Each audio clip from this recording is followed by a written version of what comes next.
வணக்கம். செல்வகுமாரின் இன்றைக்கு சூரியனின் குத்துக்கதிர் விழக்கூடிய நிழல் இல்லாத பகுதிகள் எவையவை ஆய்வறிக்கையில் பார்ப்போம். இன்றைக்கு ஏப்ரல் 23 வியாழக்கிழமை நண்பகல் 12:17 முதல் 12:20 வரைக்கும் உள்ள நேரத்தில் எங்கெல்லாம் சூரியனின் குத்துக்கதிர் விழப்போகிறது, எங்கே நிழல் இல்லாத பகுதியாக இருக்க போகிறது என்பதை பார்ப்போம். இன்றைக்கு மரக்காணத்திற்கும் செய்யூருக்கும் இடைப்பட்ட பகுதியில் இன்றைக்கு சூரியன் குத்துக்கதிர் விட தொடங்கும். மரக்காணத்திற்கும் செய்யூருக்கும் இடைப்பட்ட பகுதி அது அப்படியே திண்டிவனம் மற்றும் ஓங்கூர், அதாவது திண்டிவனத்திற்கு வடக்கு புறம், மேல்மருவத்தூருக்கு தெற்கு புறம். மரக்காணத்துக்கும் சூரியன் குத்துக்கதிர் தான், செய்யூருக்கும் குத்துக்கதிர் தான். ஆனால் அதற்கு மையம் என்பது வடக்கு புறமாக இருக்கும். திண்டிவனத்திற்கு வடக்கே, வந்தவாசிக்கு தெற்கே, மேல்மருவத்தூர் மதுராந்தகத்திற்கு தெற்கே உள்ள பகுதிகள் சூரியன் குத்துக்கதிர் விழக்கூடிய பகுதியாக இருக்கும். அடுத்தபடியா பார்த்தீங்கன்னா செஞ்சி, மலையனூர், திருவண்ணாமலையோட மாநகர பகுதி, செங்கம். அடுத்தபடியா பார்த்தீங்கன்னா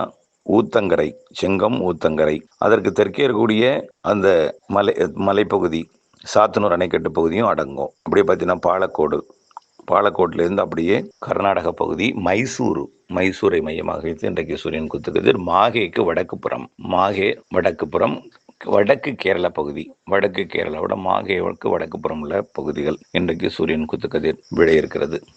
மீண்டும் ஒரு முறை, விழுப்புரம் மாவட்டத்தோட மரக்காணத்துக்கு சற்று வடக்கு புறத்தை மையமாக வைத்து புதுச்சேரிக்கும் சதுரங்கப்பட்டினத்திற்கும் இடைப்பட்ட பகுதின்னு சொல்லலாம். மரக்காணம் மற்றும் மரக்காணத்திற்கு வடக்கு புறம் மையமாக வைத்து இன்றைக்கு சூரியன் குத்துக்கதிர் தொடர்ந்து மேற்கு நோக்கி நகரும் பொழுது 12, 17, 18, 19 நிமிடங்களுக்கு அப்படியே மேற்கு நோக்கி இந்த சூரியன் குத்துக்கதிர் விட தொடங்கும் பொழுது செஞ்சி மற்றும் திருவண்ணாமலை, அதுக்கு இடைப்பட்ட பகுதி நிறைய ஊர்கள் இருக்கிறது. செஞ்சிக்கும் திருவண்ணாமலைக்கு இடைப்பட்ட பகுதி. இதுல அவலூர்பேட்டையும் அடங்கும், அதே போல சேத்துப்பட்டு திருவண்ணாமலையும் அடங்கும். அப்படியே உத்தரமேரூர், அதற்கு தெற்கு புறம் மேல்மருவத்தூர், திண்டிவனம், இந்த பகுதியெல்லாம் அடங்கும். அப்படியே அதோட குத்துக்கதிர் மேற்கு நோக்கும் போது செங்கம், சாத்தனூர் அணைக்கட்டு பகுதி, கல்வராயன் மலையோட சாத்தனூர் அணைக்கட்டு ஒட்டிய பகுதிகள், அப்புறம் அப்படியே பார்த்தீங்கன்னா ஊத்தங்கரை, கிருஷ்ணகிரி மாநகர பகுதி, கிருஷ்ணகிரியிலிருந்து நேரடியாக மேற்கு பகுதி, அப்படியே தேன்கனிக்கோட்டை, மேற்கே மைசூர், அப்படியே கேரளாவோட வடக்கு பகுதி இன்றைக்கு சூரியன் குத்துக்கதிர் விடக்கூடிய இடம். இந்த நிகழ்வில் என்ன அற்புதம்னா, நிழல் இல்லாத நேரமாக 12:17 முதல் 12:20 வரை எதிர்பார்க்கப்படுகிறது. 11:45க்குள் 12 மணிக்குள்ளர 12:10க்குள்ளர ஒரு குச்சியை 90 டிகிரி மிக நேராக நட்டு வைத்துவிட்டு தொடர்ந்து அந்த குச்சியின் நிழலை கவனித்து வந்தால் குச்சி நிழல் மேற்கு புறம் விழுந்து கொண்டே இருக்கும். படிப்படியாக அதன் பாதத்திற்கு நெருங்கி 12, 18, 19 அந்த நிமிடங்கள்ல பாதத்திலும் விழாது, நெருங்கி வந்து பாதத்திலும் விழாது, குச்சியின் மீது விழுந்துவிடும். இன்றைக்கு சூரியன் குத்துக்கதிர் விடக்கூடிய இந்த நிழல் இல்லாத இந்த அற்புத பகுதியை நீங்கள் இன்றைக்கு அற்புத பகுதியில ஆய்வை மேற்கொண்டு அற்புதத்தை, அறிவியலை ரசிக்குமாறு கேட்டுக்கொள்கிறேன். நாளைக்கு மாமல்லபுரம் உள்ளிட்ட பகுதிகள் 24ஆம் தேதி, 25ஆம் தேதி சென்னை, 26ஆம் தேதி பழவேற்காடு, 27ஆம் தேதி ஆந்திர பகுதி போயிடும்.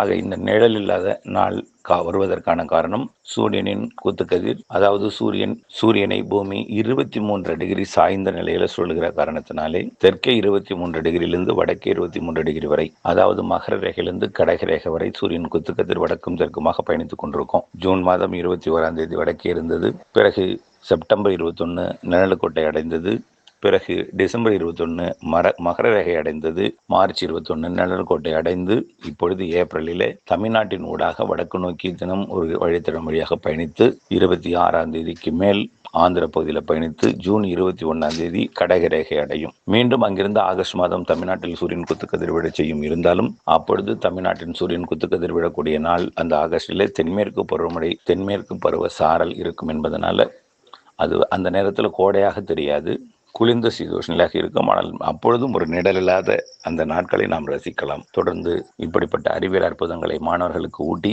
ஆய்வு மனப்பான்மையை வளர்த்து அறிவியல் அதிசயத்தை உணர்ந்து கற்றலை மேம்படுத்த அன்போடு கேட்டுக்கொள்கிறேன். நன்றி.